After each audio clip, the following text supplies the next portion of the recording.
Cops of Reddit, what has so far been the creepiest call you've ever had to respond to and what happened? My uncle was a sergeant and had to be called several times out to a house for domestic abuse. This older guy had some young 18-year-old he would pay for the guy to swallow certain objects like paper clips and human hair. The kid would poop it out into a bag and the older guy would sift through the fesses like a goddamn treasure hunt for the items. He would then put them in an envelope and file them. This one may win as creepy. UK got called to assist ambulance at an address because they were struggling with a woman who'd had an apparent seizure. We got there and she's this tiny skinny little Singaporean lady who's being held down on the floor by a paramedic. She's hissing and struggling against her and repeatedly trying to bite the paramedic. Her eyes are all black and red, no white. It takes me 200 lb, my partner for the evening, 180 lb, plus 3 paramedics to hold her down. All the time she's struggling and trying to bite with veins popping out of her neck. She's looking past us at the corner of the room screaming at something that isn't there, telling it not to kill her and us. Her husband, who seems weirdly unfazed by the whole thing, tells us this has been happening since she last went to Singapore and got sick after visiting a holy site. Usually her sister has to stop it by putting this powder on her forehead in a cross, but unfortunately she's out of the country. In the end she was taken to hospital for a mental health assessment by the paramedics. I often wonder what the outcome was but have no way of finding out, unfortunately. That's the kind of thing my immigrant Christian parents attribute to demons. I've heard similar stories. Honestly not sure what to make of it.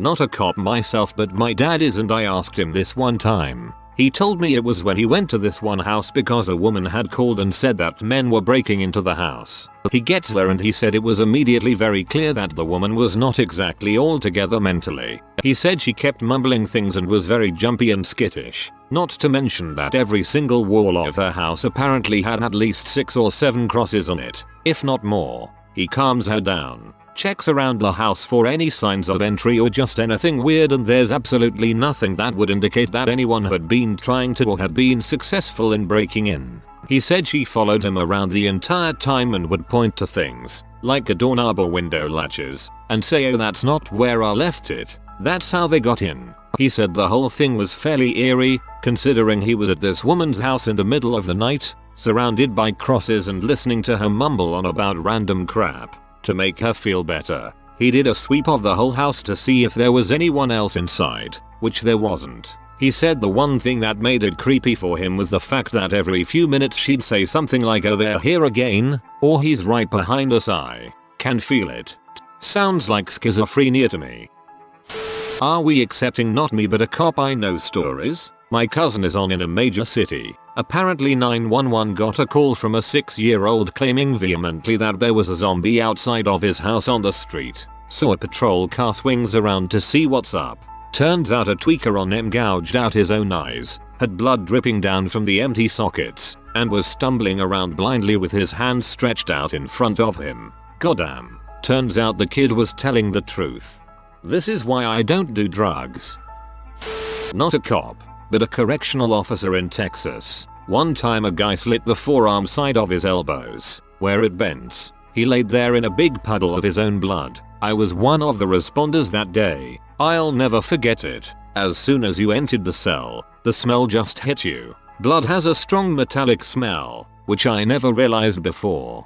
He'd been laying there a while, so the blood had coagulated, which again, I did not expect. As we lifted the barely conscious guy out of the blood fell off his body in chunks, like jello. It was pretty disturbing because I didn't expect any of it, nor was I able to mentally prepare for it. We're not really medically trained, so all of it was completely surprising to me. God dang, that sounds weird as frick. I didn't know blood did that either. Ex-military police here responded to a call of a woman with blood between thighs and t-shirt screaming in the yard. I'm first to arrive. She was the wife of serviceman, raped brutally, was notified en route that there were also 3 dependents in the house, unknown ages, but under 18 years old. Get wife on the ground. Backup arrives. Ambulance are en route. I proceed to enter the house with sidearm drawn. Serviceman is unconscious, living room floor. Pool of vomit around his head. 2 children holding themselves on the couch, in absolute terror. I gather up the kids and get them outside with the mother. The situation is surreal and I'm completely over my head. I re-enter the house. The state of it was hellish. Like a bomb of cigarettes, booze, maggots, diapers, and rotting food had been detonated. I have to find third dependent, stop and check if serviceman was alive, had pulse, make my way to the back room. There is a crib, no noise. I try to mentally prepare myself to see a dead baby. I approach the crib and see the baby asleep. I can see chest raising and lowering, partial relief. Dried poop encrusted the backs of its legs, butt, and back. The baby had not been bathed in some time, virtually abandoned. Ambulance is now outside. I demand someone to get the infant. The base ombudsman woman arrives. She panics. I call my supervisor, who was on leave. Told him to get to the scene as fast as possible. My aspirations of continuing a career in law enforcement after my enlistment ended right there. Obligatory not a cop, but my dad was. When I was around 2 years old, my dad and his partner at the time got a case where this 2-year-old daughter had died as the result of being left to cook in a car. Just so happened my dad's partner called off sick the day of the autopsy and so my dad had to be the one to go and watch. Says it is easily one of the most haunting images he's had in his career since I was that kid's age. Sounds like something my friend had to experience being called to. Babysitter forgot the 2-year-old in the car for like 3 hours in the middle of an Arizona summer, 120 degrees Fahrenheit outside. My father-in-law is sitting beside me so I asked him. He is a retired sheriff and was a deputy before that. He was the first responder to an accident. A truckload of farm workers were coming back from the fields. The truck went over a hump in an intersection and a little girl in the back of the truck flew out and landed headfirst on the pavement. My Phil held her as she moaned and eventually died in his arms. He says he still hears her sounds in his head all these years later. Oh god, this reminds me of my uncle's story. He dealt with traffic accidents, and one time he was called out to this one accident where a convertible had flipped over and slid. The mental image haunts me to this day.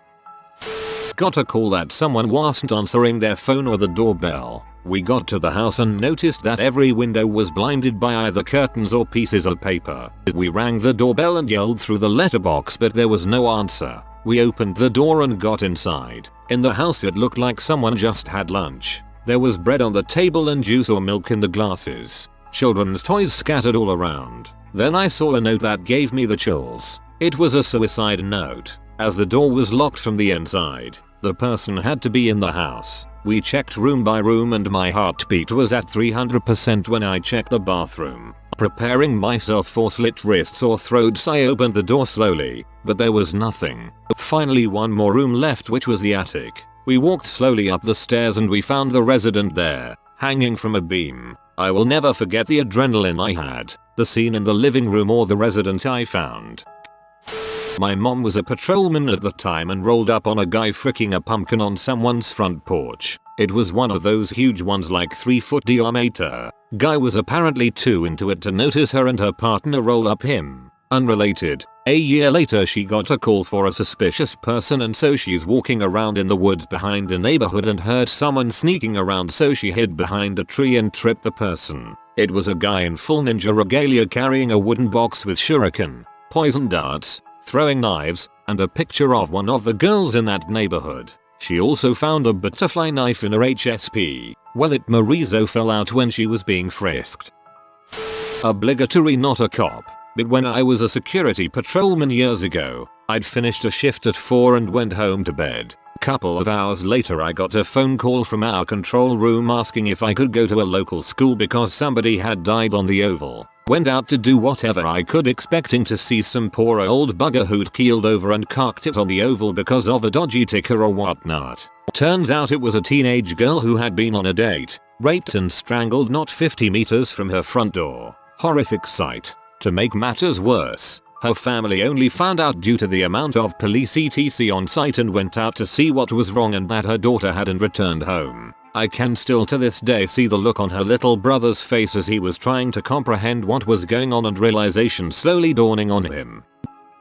Grandmother's story. Retired homicide detective. Couple call police because they are missing their baby. Grandmother and partner show up to investigate the house. It's just the husband, wife, Newborn and dog that reportedly live there. Husband is angry and wife is visibly shook. Understandable. They are missing their child. My grandmother's partner find bits of blood near crib, as well as more blood near the doghouse outside. After pressing the couple, mainly the wife, they come to find out that in a fit of rage from not getting any sleep from the baby crying, husband picks the newborn up and smacks him against the wall repeatedly until the baby stops crying.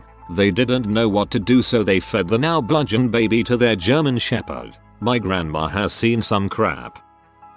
Not me, but my cousin. He got a call one night that two brothers, ages 4 and 6, were found dead in a near empty swimming pool. There was like 6-8 inches of water in the pool and the call came from their dad. They never could charge the man, but it is widely believed that he killed his 2 sons. We responded to a burglary alarm at a mortuary and found that one of the rear doors was left open. Policy now dictates that the entire building needs to be cleared, searched, to confirm that it was a false alarm, which most are. It's the middle of the night and totally dark. We use flashlights and never turn on lights. We walk into one of the rooms and see a body on a table. It appeared that it was waiting to be processed, possibly embalmed, by the mortician. It smelled like a mildly decomposing body. Suddenly I see a shadow to my right and I shine my light there and find nothing out of the ordinary. I immediately smell a really strong whiff of perfume blow by me. The search was completed more expeditiously than normal after that. Nothing was found. From my post 8 months ago. Got a call for a missing child. Got to the home to find the mother highly distressed and not sure what to do. I called in everyone to first search the home and property. I decided to search the backyard since it was a large wooded lot with no visible fence. After about 10 minutes I found a boy. He was caught on an old chain link fence in the woods that was blocked by a bunch of trees, so you couldn't see it from the house. He had basically gotten strangled to death on the fence. He must have been climbing on it, fell, and got his hooded sweatshirt caught on it. The worst part for me was having to call it in on the radio, knowing the mother might hear it inside from one of the other officers' radio. I was working in the crime unit, aka detective, for the state police agency I work for, and patrol got sent to one of the small towns in the county I worked in for a report from neighbors in a series of row home apartments that there was an unbearable smell coming from a second floor apt. Patrol made entry and found the subject deceased from a self-inflicted gunshot wound. On the way there, the coroner calls me. She ran with the local EMS crew and was on scene with the first responding trooper and said, "Bring your hazmat suit, this is a bad one." I got there and I could smell it from the street. I went upstairs and as I passed the wave of flies I entered his bedroom. What I saw really couldn't be described as human. It was in the middle July 90-degree heat and the dude was black as a black cat. When I got close I noticed something odd. He had melted to the floor. The female forensic service girl said to, "Why is his skin moving?" Yup, thousands of maggots were now under his skin, which gave it the appearance that his skin was bubbling and moving. And yes, the gun was pried still to his right hand. It took the fire department freaking shovels to scrape this guy off the floor. Not to mention the smell. Trust me, I have been to swamp bodies, lake bodies, heat bloat, but nothing like this. Crazy crap we see sometimes. Some things can't be unseen or unread. Jesus Christ. It'd last 5 minutes. My next job would have to be kitten calendar photographer. Christmas morning 2004. The police station received an odd call from another station 600 km away, saying that a young man in his late teens had handed himself over to them, claiming that he had shot his grandmother the night before and drove all the way to the coast, Johannesburg to Durban. I was the detective on call that day, and since there was no immediate police van in the area, me and my partner had to go check it out. When we got to the address we found a locked house with no answer. Knowing it might have been a prank call, I started walking around the house looking for an open window or some kind of evidence to support the call, not wanting to blindly break down a door based on a phone call alone. So I managed to pry open a bedroom window, and what I saw inside gives me chills still today. It happened to be the master bedroom, and there inside, looking right up at me, was a bloodied face with big, bewildered eyes. Broke down the door and found a lady in her bed, still alive. She had been shot in the head the day before by her grandson who was living with her, and somehow managed to not die and instead just lie there helpless. Her bedroom TV blaring in a foreign tongue. She was a French immigrant. The whole house reeked due to her soiling herself, and while waiting for the ambulance to arrive I used some of her perfume to spray the room so I could do my investigation. But that just made it worse. The smell of crap and perfume fused to form a smell that I would never forget. It was a common perfume, and from that day on it was hard being around anyone wearing it. It would trigger the accompanying crap smell, which in turn would conjure those eyes pleading for help through the bedroom window. She died later that week in the hospital, and the grandson was charged with murder. He had shot her with a .22, stolen the neighbor's car, and made his way to Durban. On his way there, being overcome with guilt, he decided to hand himself over. Boy, did I have an interesting story to tell the family at Christmas dinner. I was in the academy and doing a ride along with my sheriff's office for experience. We were just finishing up dinner when a call went out for a Signal 7 death on the local interstate. Scene was less than 2 miles from where we were. Roll over to the scene and the local PD is there, looking at the gigantic light pole that had brain matter on it from the impact of the car, which had split in half. I walk up beside PD and ask where the Signal 7 is. Look down. Less than 6 inches from my feet is the driver of the vehicle, laying in 8 inches of weeds with his head split open like a tomato. Death reconstruction and eyewitness accounts indicate that the young man was driving at a high rate of speed, 75-80 miles per hour in the right lane of a 3-lane northbound interstate. Got distracted by talking on the phone, and corrected when he drifted into the middle. Overcorrection resulted in his vehicle losing traction, striking a light pole with an 8-foot diameter. Lights are mounted about 150 feet up, around the driver's side B pillar between front and rear door. Car was split in half, with the driver's head being wedged between the kinetic energy of the still moving vehicle and the stationary resistance of the light pole as the car was split. His head looked like a tomato in a vice. The two halves of the car went approximately 500 feet down the road, in 45-degree opposite directions, and his flip cell phone was found about 200 feet from his body, still opened and working. Caller had hung up. I wonder if the line at the other end knew what had happened, or if the call had dropped on impact. My dad was a Chicago cop in the 60s, early 70s, and 2 stories stick out. One creepy, one just butthole puckering. Creepy. He and his partner get a call from neighbors to a frequent flyer domestic dispute at a rundown apartment building. They arrive and, of course, the lights aren't working the stairwell. They head up to the apartment, and when they get there, they open the cracked door, and the kitchen looks like a horror movie. Blood everywhere, surrounding one very obviously dead guy in the middle. Countless stab wounds, slit throat. He used the phrase, "It looked like a bear had ripped the guy's neck apart." A quick check of the lack of pulse and clear of the apartment later. They walk out and see bloody footprints heading further up the stairs. Head up, turn a corner, and see the woman standing on the next landing, covered in blood, holding the knife at chest level, point up in front of her face and just staring blankly at them. She was basically catatonic until they transferred her to the mental ward, after which his interaction with her stopped. Pucker factor. He and his partner worked New Year's Eve and were assigned to the hospital. They were standing outside in a trailer that had been set up for outreach, just casually chatting away, when a bullet blinked through the roof of the place and landed between the two of them. They decided then was a good time to go hang out with their friend the pathologist, who was working in the basement morgue. Better to be hanging out with dead guys than be a customer.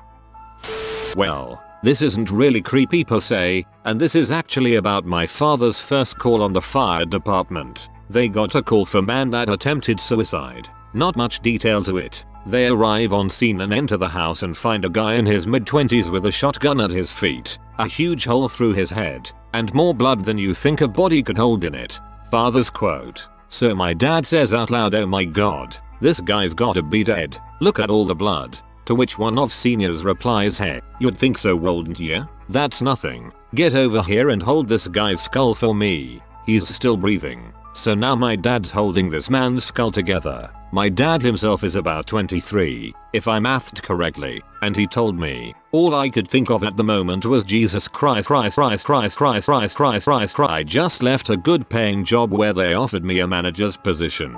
and I left it to join the FD because my dad and grandfather told me the benefits were good, and it was a very rewarding job. They ended up helping the guy and got him to a hospital. He suffered severe brain damage and I'm not too sure how long he lived after that, but my dad said it was the worst thing he ever endured, besides kids' calls and car crashes. When they got back to the station, the chief called my dad into his office and said, "Look, I don't even know where to start after a call like that. Last time we had anything like that, it was about 15 years ago. These things don't happen often, and I understand it if you want to take the week off. That was one of the worst calls I've seen, and I'm sorry it was your first." And my dad ended up taking the day off and went in the rest of the week. My dad is one of my biggest heroes. He's seen some gruesome things in his life, and has endured a lot. I look up to him every day of my life, as well as my grandfather. He's been through multiple wars, served on the fire department,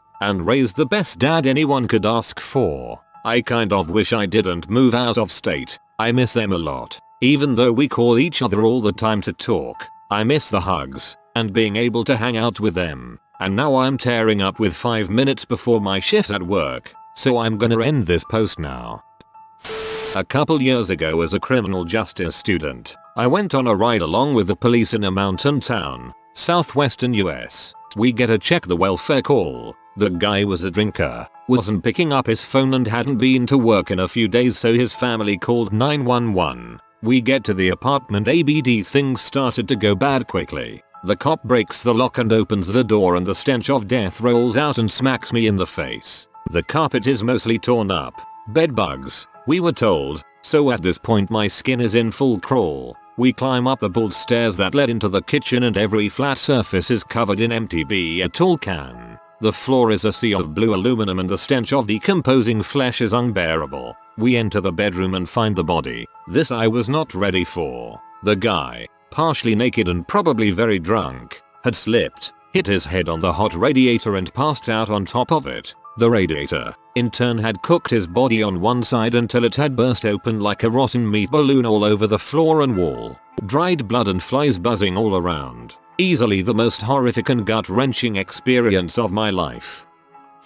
Not sure if I'd define it as creepy, but my father responded to a call, on-call firefight paramedic, to an attempted suicide. When they arrived, they found the dude, who had attempted to hang himself using barbed wire from the nearby fencing, thinking it would be more effective. It instead degloved his face from the chin up. Freaking heck. Firefighter here. Creepiest thing I ever saw was responding to a suicide. We pulled up on scene at her old house and I instantly saw the guy. He was sitting in a chair under the open garage with half a head and a lever action rifle in his hands, still pointed at his head. The creepiest part of it was when we found the spent casing on the ground and realized there was a live round in the chamber. Somehow he shot most of his head off and managed to shuck another round in the chamber, in what I can only imagine a vain attempt to end his suffering quicker. Still bothers me to this day. When I was a probation officer, my first field day with my field training officer, we responded to another officer's house call. That officer put out over the radio to reserve traffic for emergency traffic only. We did this if we had a potentially dangerous situation occurring. Well, I get to the house, along with about 10 other POs, and the family is sitting in the living room, while the case manager is asking about a suspect. I'm told that the suspect possibly ran outside into the backyard where a pit bull is loose. So my field training officer and I go into the backyard to clear the area. Once we get to the backyard, we hear a loud crash and everyone screaming from inside the house. We run back in and see the suspect lying on the ground in the living room, covered in insulation and drywall, with one of my friends underneath him trying to get up. Turns out this guy was hiding in the attic, and according to my old supervisor who went into the attic to check it out when he heard noises, my supervisor said it was like watching a cartoon. The guy stepped off the beams, put his hands up, and fell through the roof in front of his family and a ton of officers. I guess all in all not too creepy, but it scared the badgesses out of the family and all the officers in the house when it happened. It was an interesting first field day to say the least. Just talked about this, but the worst was a dad dropped a giant floor TV on his toddler, flattened the kid's head like a pancake. Okay, not that flat, but it was definitely badly misshapen. Eyes were bulged out, The child lived for about 4 or 5 hours with a flat head. I've responded to kids being tortured, guys hanging for so long their body had slid down their spine making their neck look a foot long. I've seen dead people talk. Rigor mortis sets in and you move the body, a gas vibrates the vocal cords making noise. I have seen people crushed by big trucks, smashed in loading docks, die in their homes and eaten by their pets. People start shotguns, pistols, rifles, but none of that compares to having children describe the rape and sexual acts their parents forced them to do or did to them. Jesus Christ. No more internet for me. I can't imagine having to respond to all those things. You're braver. Whoa. Man, than I can't express the amount of respect I have for first responders. It's one of those thankless jobs that is incredibly important. Don't know what y'all are paid, but I know it's not enough. I got a call that there was an abandoned truck on the highway. I was only a mile or 2 away, so I headed there. It was in the middle of these curves, with a mountain wall on one side, and a drop off to a creek on the other side. It was dark, probably around midnight. I pull up and there it is. An old 50s pickup truck, light blue, sitting there. I have no backup. I have no idea where the driver is. I walk up, gun out, inhaling the strong alcohol vapors. No one to be found. I call for a tow truck. Meanwhile I have to wait, in the dark, in the middle of blind curves, with no idea where the driver is or why he left it. My adrenaline was at an all-time high for sure.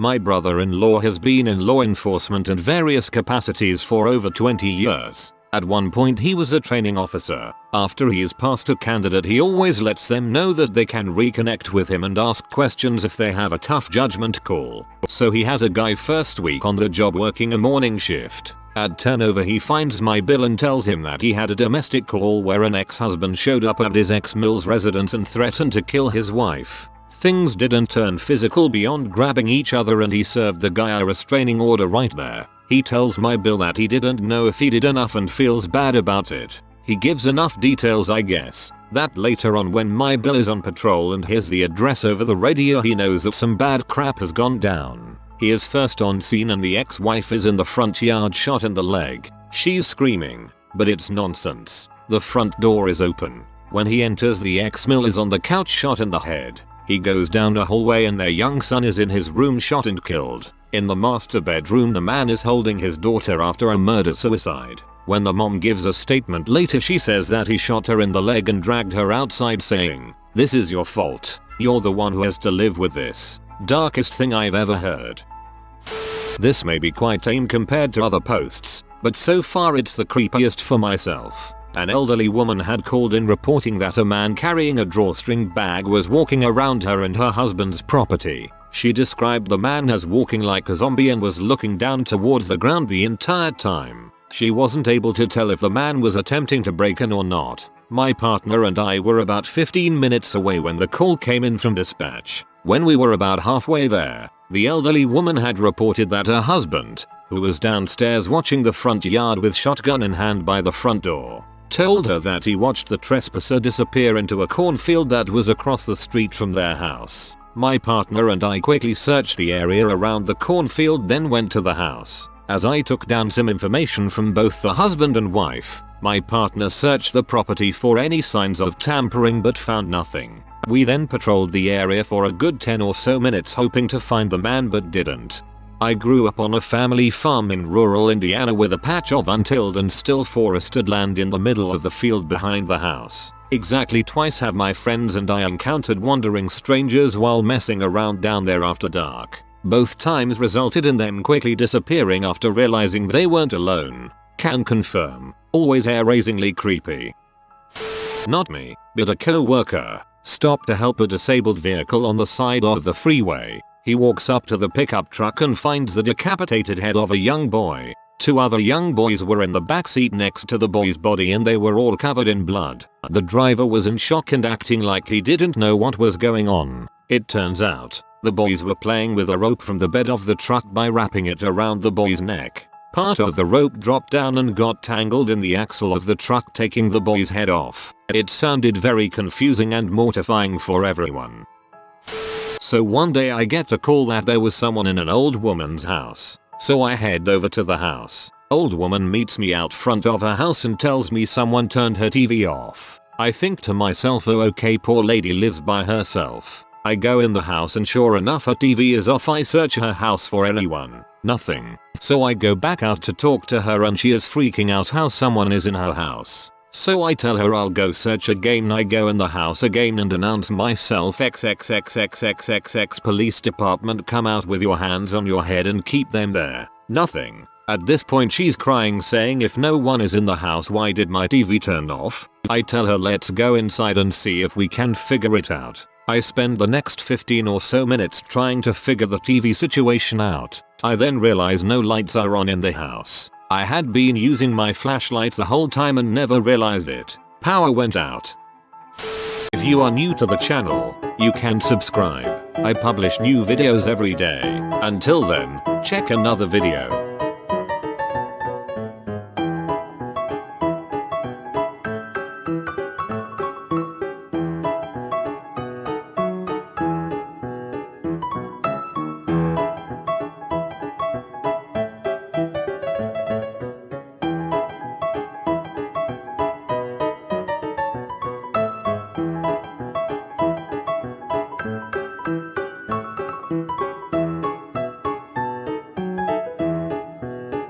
Bye for now.